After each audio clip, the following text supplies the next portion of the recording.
Right now, I'm in Ghana on the Cape Coast, going to Elmina Castle, which is bigger than the Cape Coast Castle. I guess I'm okay at the moment. Once I come out, I won't be as happy. So let me film now while I'm in a okay mood, because I'm not going to be happy with what I'm going to see in there. But I have to see it. It's part of our history. The bad side of our history, not the good side.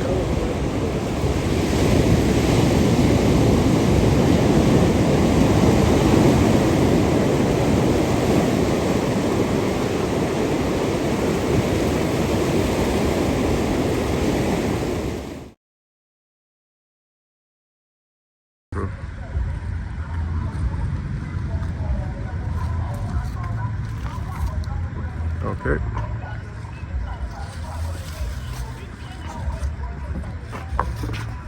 So I'm assuming that would be, that would be full of warm water.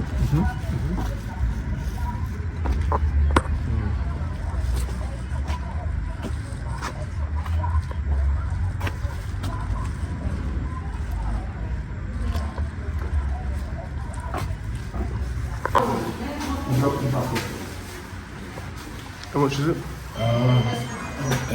80 cities.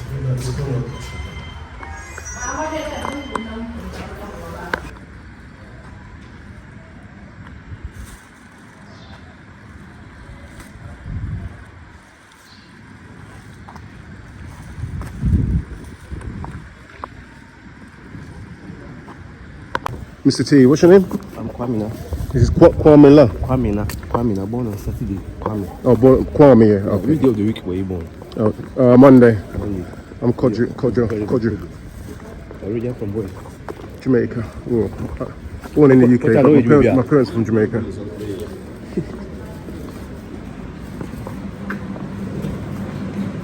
you going to the museum? I've had a look in there, Okay, but no one's. Yeah, please, yeah.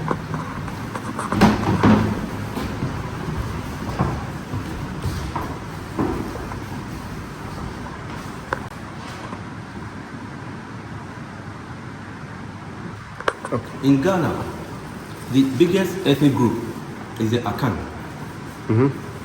Under the Akan, we have the Fantis, the Ashantis, the Bono people. The language of the Bono is like the Fanti. And the Ashanti speak Twi. We the Fantis, we speak Fanti. I'm a Fanti. So for instance, my name is Kwamina, born on Saturday. Also, a person from Ashanti parts, also born on Saturday, called Kwame. The same day. Like Kofi Annan, the former UN General Secretary Kofi Annan, he was born on Friday. So Kofi is the day of the week he was born. And Annan is the father's name, Kofi Annan. So I'm Kwamina Emisa. This is my father's name. So your name is? If I was born in Ghana, it'd be Kodjo. Kodjo, yeah. So you are in Ghana, so you are Kodjo. Yeah, okay. Nice. Kodjo. So this person is a man. And a person born on Wednesday, a female person born on Wednesday is a queer or a kua. A queer is an Ashanti, is a fancy. A queer, A is a fancy. The one with a kua, is an Ashanti.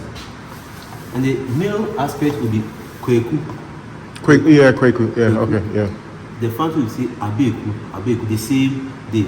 Yeah, you know one called Kweku? Yeah. Okay. Yeah. There was a vacant stool that someone needs to occupy. A vacant stool like this. Yeah. So this person was the right person to sit on the stool. So he was blindfolded. To select a particular stool of his choice. Unfortunately, he chose a woman's stool. So right now, the name of the stool is Nana Equia Mana. That's a female stool. So now he has put his male name aside and he's being used the female stool, Nana Equia Mana. Even though he's a man, but he's having a female name, Equia, a woman born on Wednesday. That's him. Yeah. You understand? Yeah.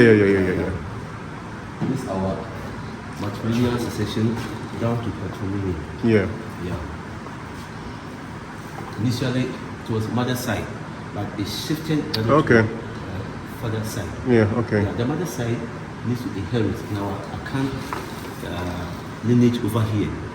So there was a chain from 1660 to 1680. There was a person that was to help this man over here, this matrimonial side, but nobody couldn't help the mother side. So this father side helped, and the successor just gave the name to Ohimba Ibu, this man. Yeah, 1680 to 1720. That's when the chieftaincy changed to patrilineal. Okay. Now you understand.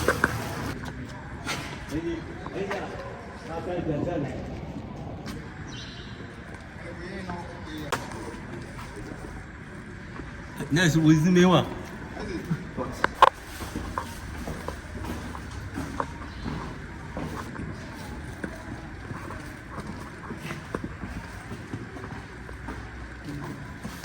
So I wanted to ask a question about the first Europeans who came and they were trading in goods and services. The Portuguese. I mean, the Portuguese.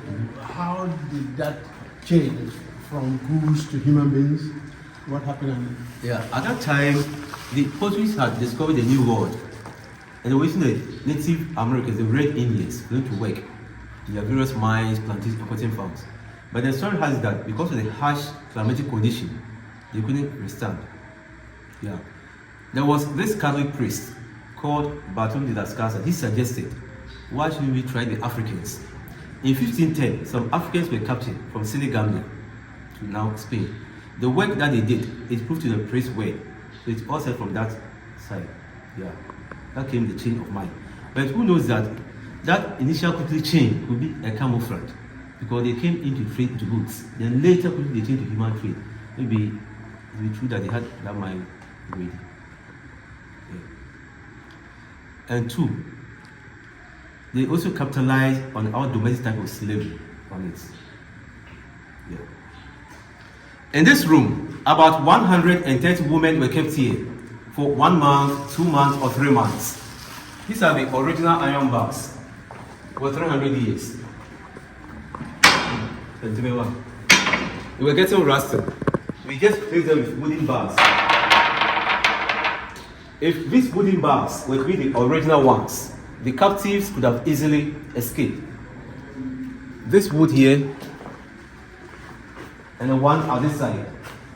They are the two main original beams by the Dutch. Local red oak, the rest are neem. Red bricks by the Portuguese, these ones by the Portuguese.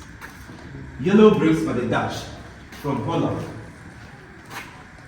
They brought them to balance their ships. In return, they were with the captives. They were seen as commodities, as an asset. There was a program held over here last 4 or 5 years ago. Reenactment of the slave trade and exhibition. People volunteered to sleep in this room for 1 night. Just experience how our ancestors went through. And because the captives were half naked, they also slept here for the program. Used this in the white cloth on the floor. Just to cover themselves to demonstrate. With the oil lamps over the source of lights.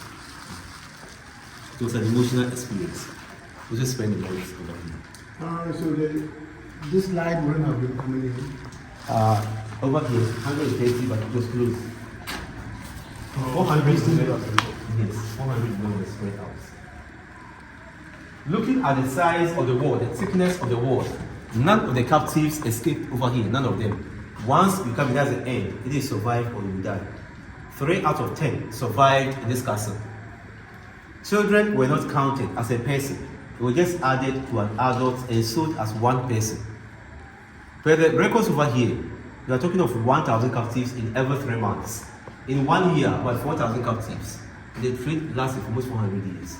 Those who died in their various forests were not counted. You can just imagine the numbers. We are now moving to the largest room for the women. So what is it the whole of this area? But unfortunately, all the history has been documented over here.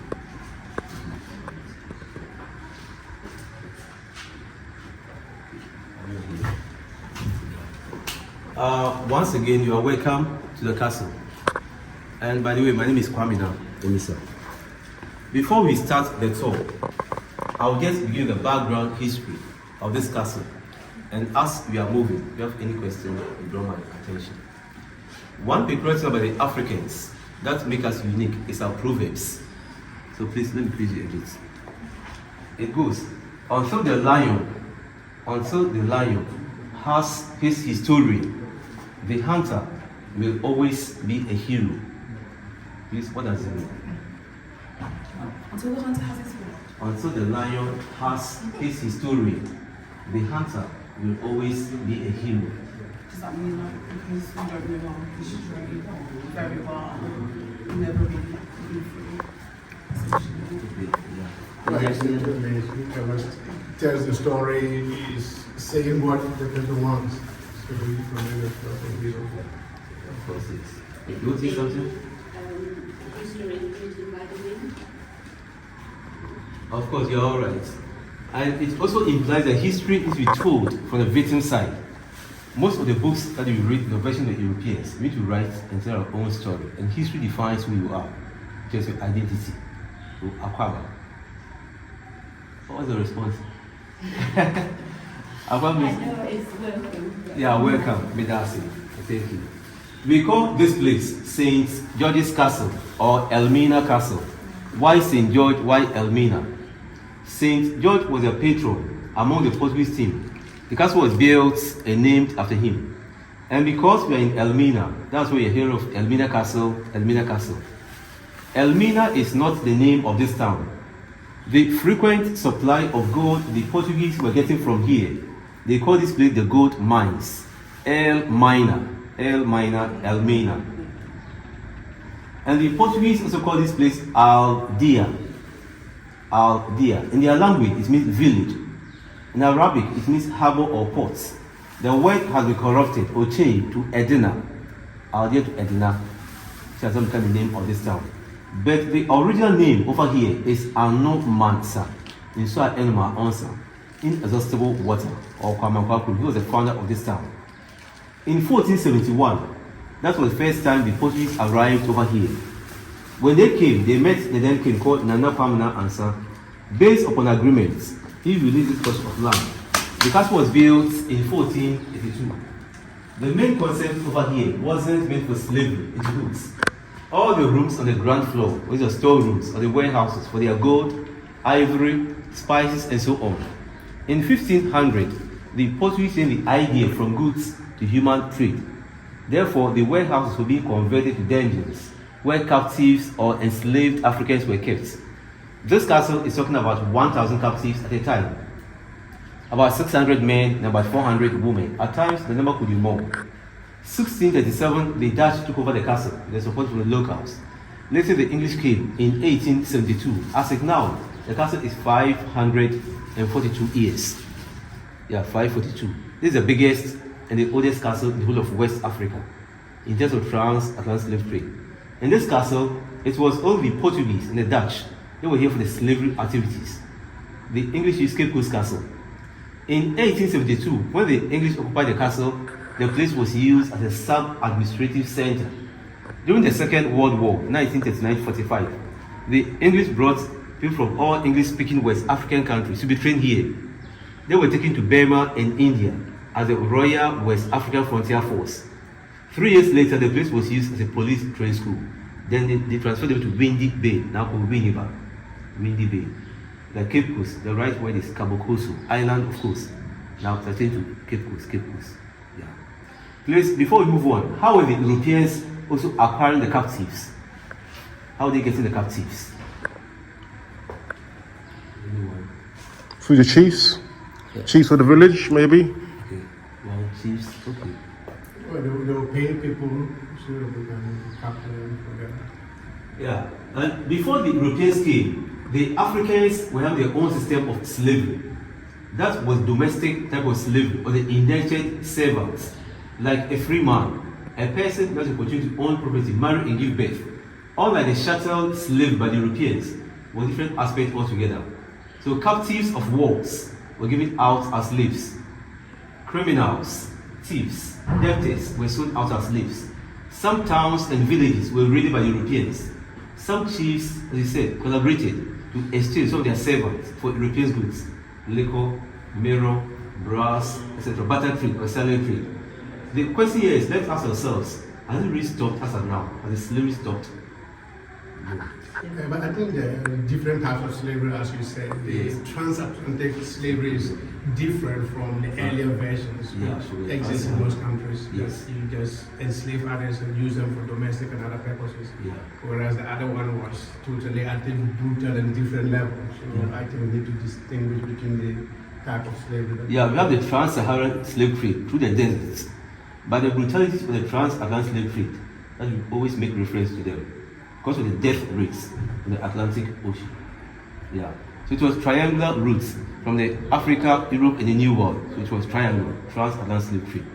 Yeah, so we have so different versions of the slavery over here. Yeah. I was told that the Arabs were more vicious. Is that true or not? Yeah, of course it is. Because men were castrated and so on. Yeah. Yes, yes. Any other question? In Ghana alone, about 40 to 50 forts and castles were built along the coastal zones from Kete to Azim. 17 of them are still existing. 3 of them are just World Heritage Site. This castle, the fort up there in Cape Coast Castle. There is a similar place in Senegal, the Gore Island. Zanzibar in Tanzania. Fort Jesus in Kenya, Mombasa. Bida Fort in Benin, even 2 in Nigeria. Badagry and Calabar State. So they had a lot in Ghana because of the Atlantic Ocean. The white building on the hill, Fort St. Jago. Before coming to the castle, we have a white building on the hill. Initially, that fort wasn't built. That was where the Portuguese were having a Catholic church. In 1596, the Dutch attacked the Portuguese from the seaward direction for the first time. The Catholic church was destroyed. Less than a year, the church was re-established in the castle. It has now become a museum. The first Catholic church in Ghana, or Gold Coast, is that one. Yeah. In 1625, the Dutch also made a second attack in the same direction, in the seaward direction. The Queen succeeded. Now, the Elminas were angry with the Portuguese behavior, the slavery activities. On the 29th of August, 1637, the locals led the Dutch to divide themselves into two. The main attack came from inland. Similar attack also came from the seaward direction. The Portuguese were now in the middle. It took the Dutch 3 days for them to move the Portuguese out of this castle, with the intention that the Dutch would not also engage in slave business. When the Dutch got over here, they realized that slavery was much profitable. They also engaged in the race. Among the Europeans, the Dutch spent longer time over here, 235 years in Elmina. They chose this place as their eternal home. About 7 forts were built, only in Elmina, 7 as networking. We have only 1 fort existing, Fort Santiago. Soldiers were there to protect the castle. Therefore, Douglas, Protestants, Comerians, Barkenstein, Devier, so many forts were built. Yeah. For the building materials, the Europeans actually used burnt bricks, seashells, limestones, and local palm oil. No iron rods in the building because of the sea. The Portuguese initially came with 600 workers from Portugal, and they employed some of the locals over here. It took them 2 years for them to raise the face of the castle. The castle was built in stages. Later, when they got the captives, that was the time they used to do much expansion. Most of the works being done by their own people. As for the white color that we are seeing, it's not the original color of the castle. The castle wasn't painted, just bricks, until 1979, when the castle was selected as a World Heritage Site at the UNESCO. That was the first time they painted the castle. They were repainted on several occasions. Most of the wooden aspects have been changed from 1960. Any question? Then we are moving through the dungeons, not castle.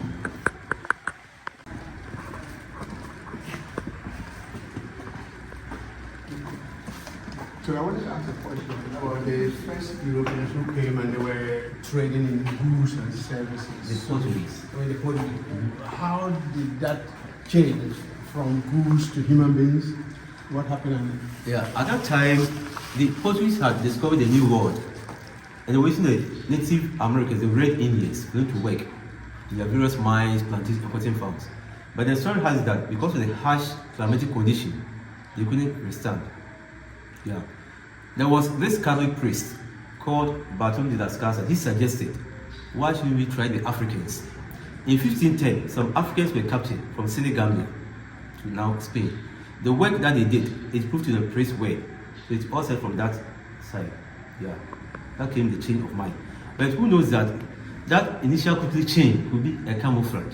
because they came into trade to goods. Then later they changed to human trade. Maybe it's true that they had that mind already. Yeah. And two, they also capitalized on our domestic type of slavery on it. Yeah.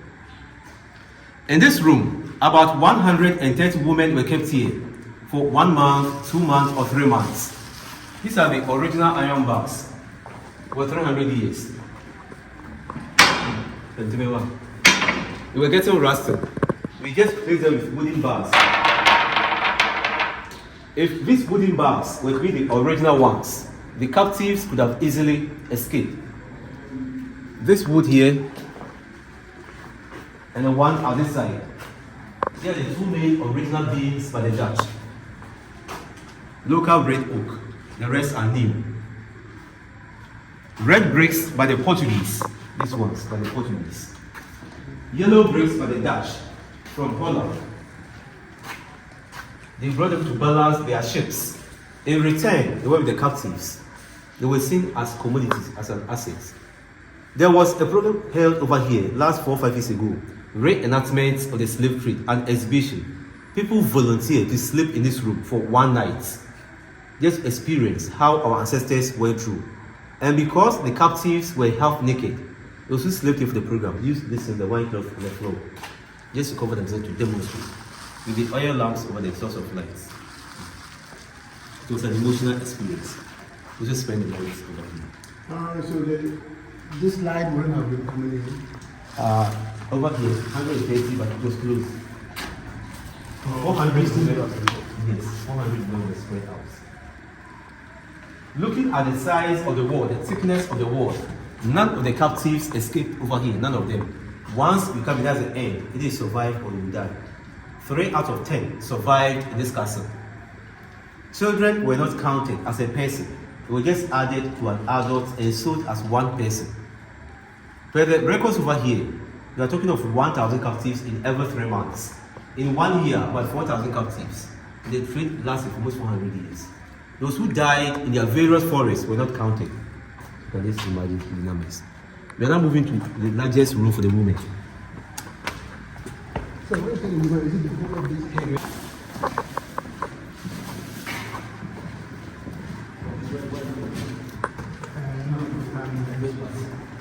I'm from the north.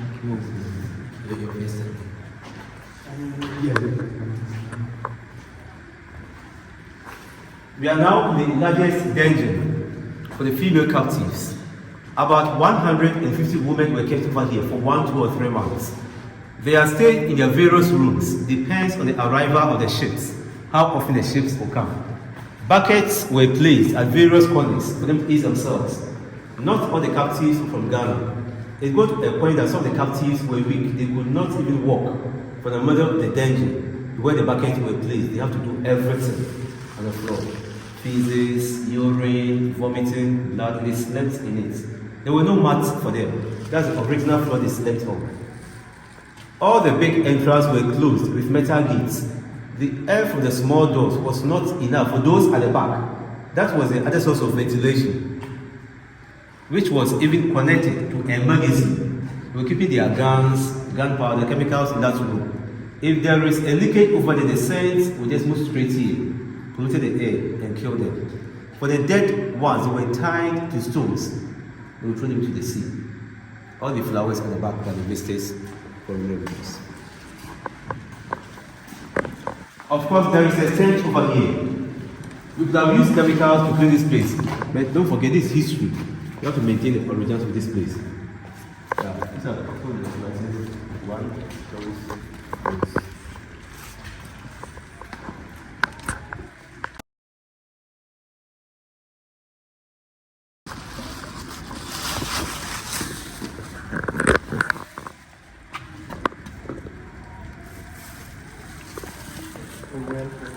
Yeah, reservoir.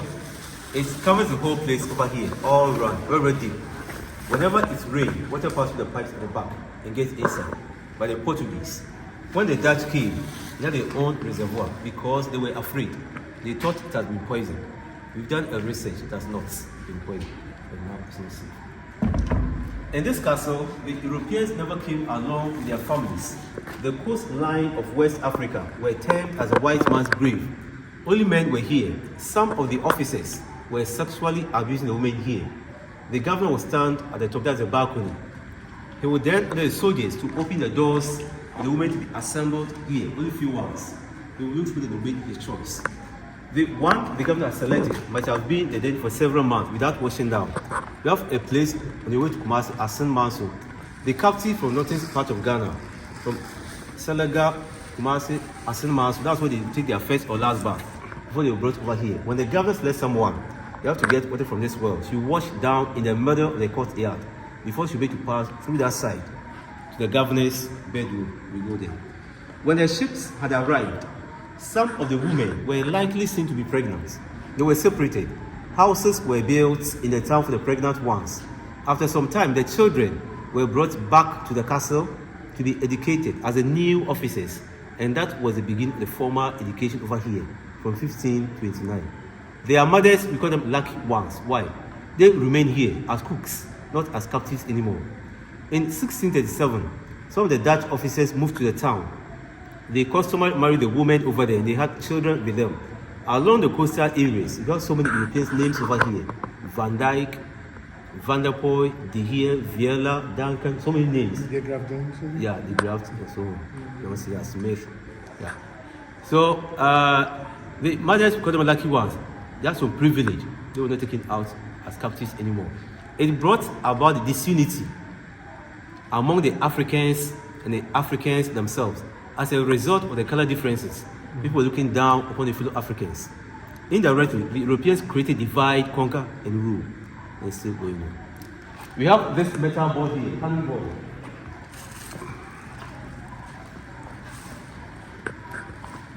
Initially, we used to have at least 8 of this. There were chains through them, chains. The women who were resisting to be raped by the officers, the chains would be tied around their ankles here. No food, no water. Whether raining or shine, they will stand here. So the time they will give up before punishment, this will breaking down their spirits. It's quite heavy. Maybe you can try to lift it and see how heavy or light it is. Yeah.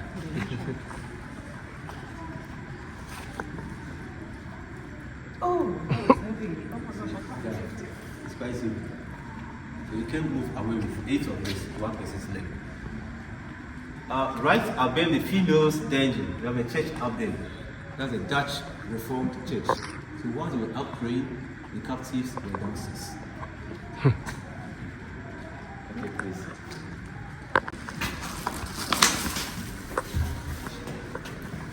This access here, when the ships had arrived, the strong women, those who could survive through all that conditions, they were to pass here to the room of no return. From that place, they were shipped outside to different destinations for them to work in their various mines, plantations, and cotton farms. These iron bars were placed there recently just to prevent accidents. There were steps right here. We just removed the steps. Whenever the reservoir is full, the water passes through the drainage, it just runs to the sea. The room is always dark. That's the nature of the room. You are going there as you come out to this side. Place for the men. About 150 to 200 men were kept here. At the same time, a transit passage to the point of no return. The room at the back, it was a store room for the branded equipment. Most of the captives were branded. Hot metal, the metal names placed on their forehead or at their back for identification. Many of them died after receiving the shock. Source of ventilation and lights. The 2 windows were done later. Slave exits to waiting rooms. Please, with the first gate, we take a step down here. 1 step down. Now put on the lights.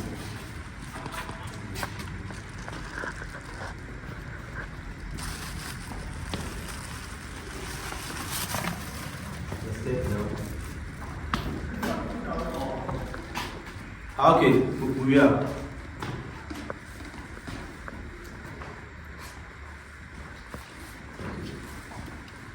That's the nature of this room. Over here, just a few seconds silence in this room.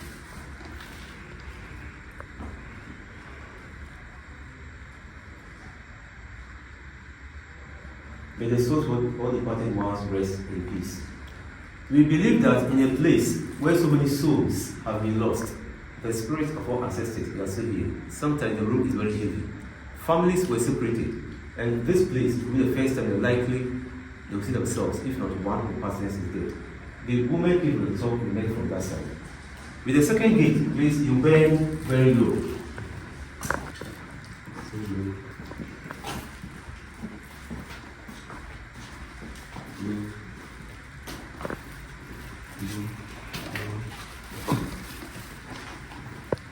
You know the slope where the women came from? There were steps there. They will stay. Right.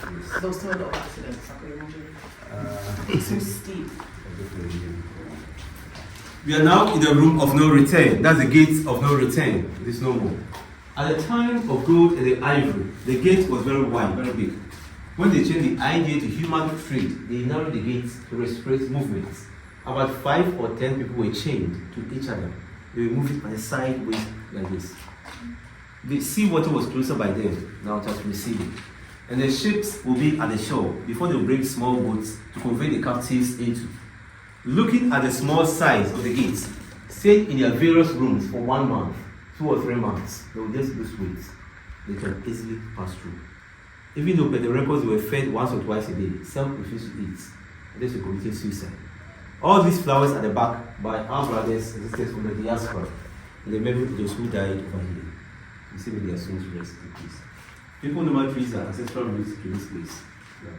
Some come over here to pray. I'm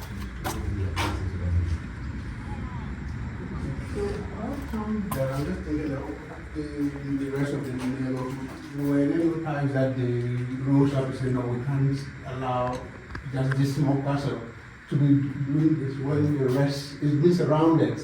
Because how people were also introverts. About 60 to 70% of the captives were brought by their own people. So they were also benefiting from it.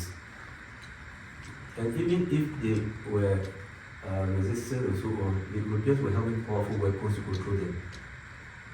Yeah, I think that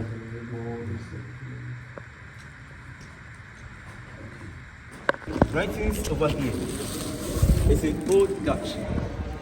It was placed there to remember a Dutch governor called Tex. He was the last director general of the Dutch West Indies Company from Zeeland. Zeeland is one of the provinces in Netherlands.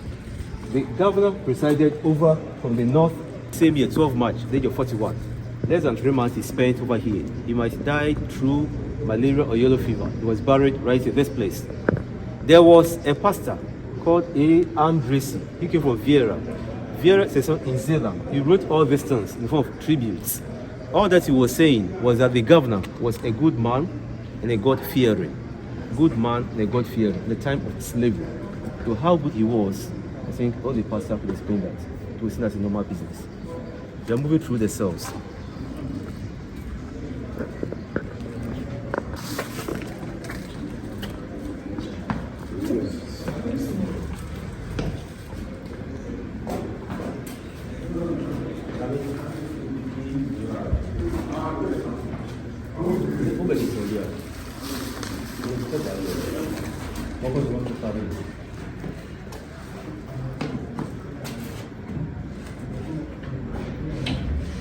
Because the Dutch deceived the locals with the intention that they would not also engage in the slave business, but they did. One of the Dutch governors, Governor Hojimbo, was murdered in the town. Therefore, the soldiers were restricted about their movements. Those who went out without permission beyond their territory were detained in this room. Others were fighting among themselves. They were kept quiet to be disciplined. Few hours they were released. None of the soldiers died over here. Punishment for their own soldiers. That's what the room is if you were in 2 rooms. These are original ones. You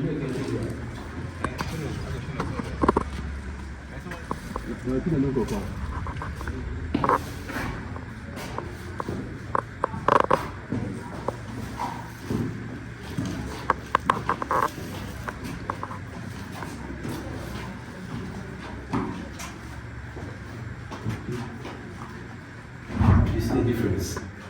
Condemned cell, condemned. For the difficult male captives, those who tried to escape, the freedom fighters or the rebellious ones, they were kept over here, they were starved to death, no food, no water. None of the captives came here and went back alive. That's why when the symbol outside the skull, the crossbones, it's already somebody detached. These are just peepholes to see whether those here are dead or not.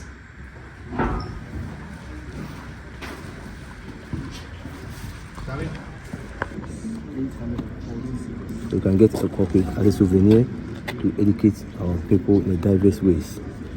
And you have the flash drive, the history. Here is pen drive, and the history.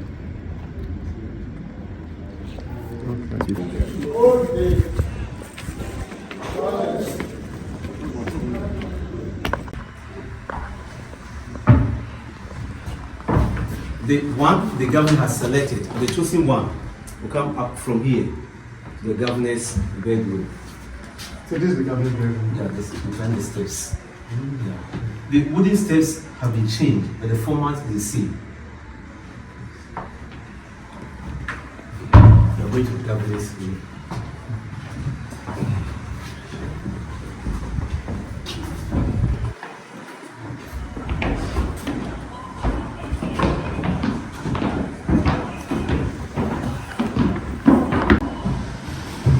Governor's bedroom.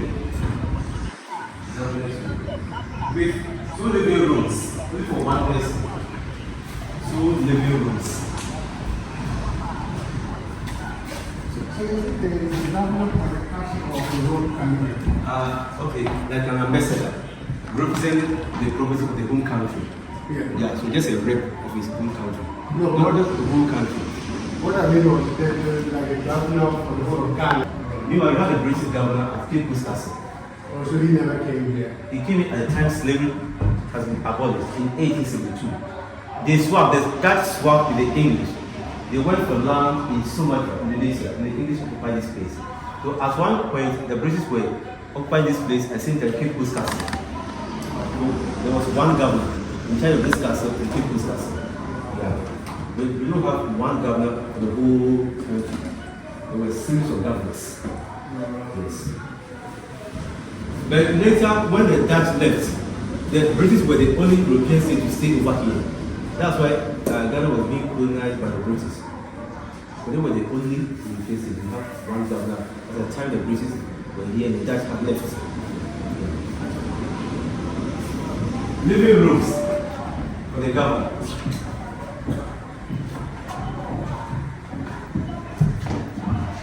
That's the washroom. An exit for him to run away. If there is any attack for him, he just pass it and run to the sea. There will be a boat waiting for him. They were all fighting among themselves over territories. We've changed all the wooden aspects. The waiting oil lamps. As for the white, the yellow color, the white color outside, we just put for preservation. So when they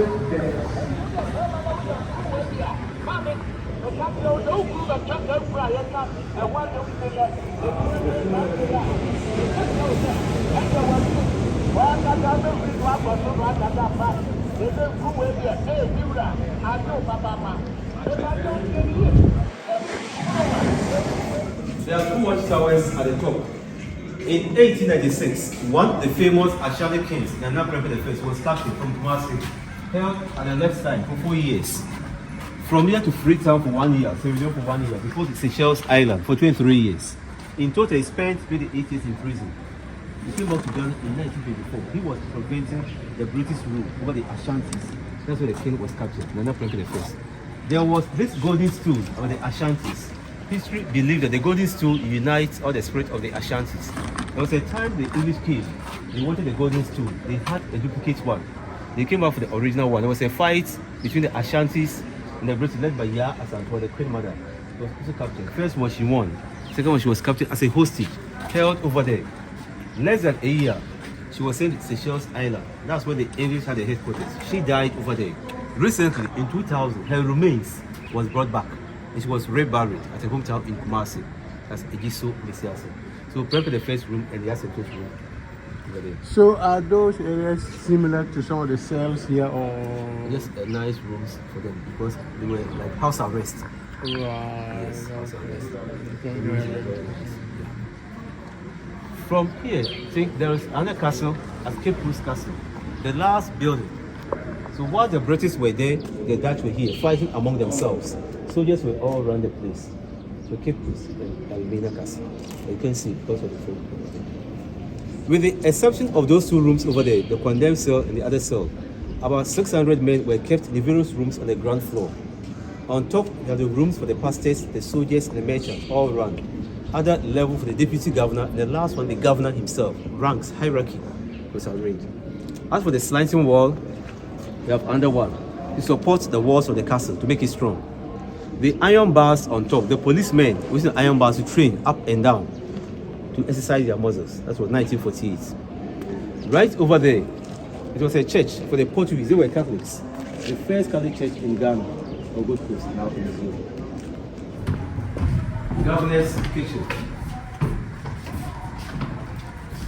Elmina working zone. In the town.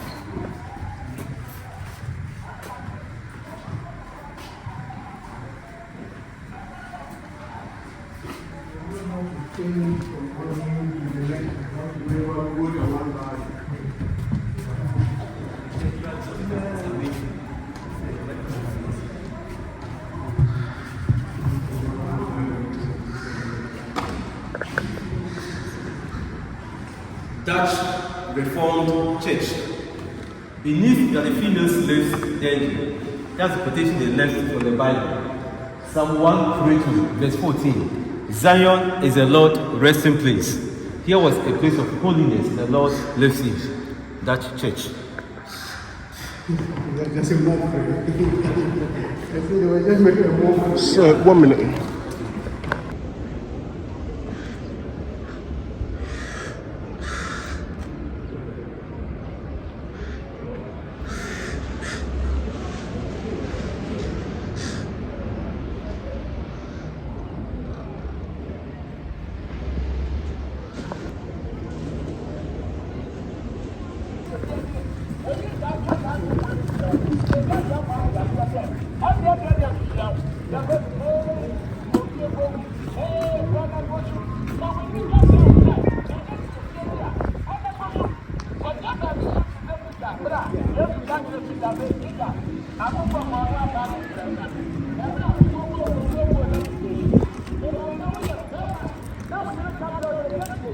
There is a square diagram in front of the castle. A square diagram. It was 7 as a sun clock, sundial. They will put a pole in the middle, a stick in the middle. The shadow of the stick will indicate time. So that's the cardinal point, compass. All the moats below were full of seawater.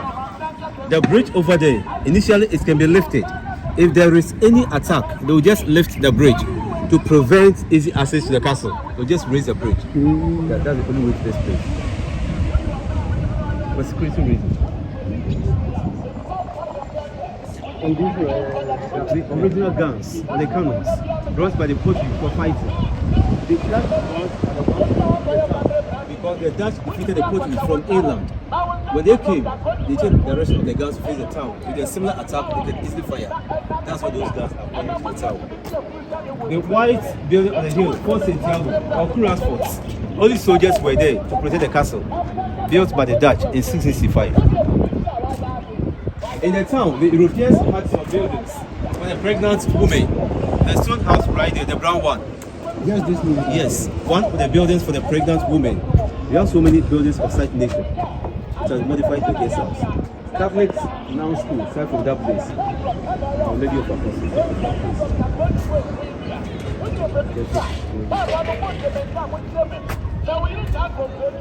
In Elmina, the major economic activity here is fishing, boat building, and salt mining.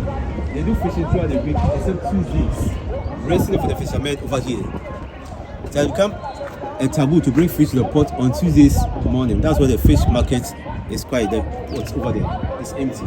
They rather set out for fishing on Tuesdays evening, so that they come back on Wednesdays morning.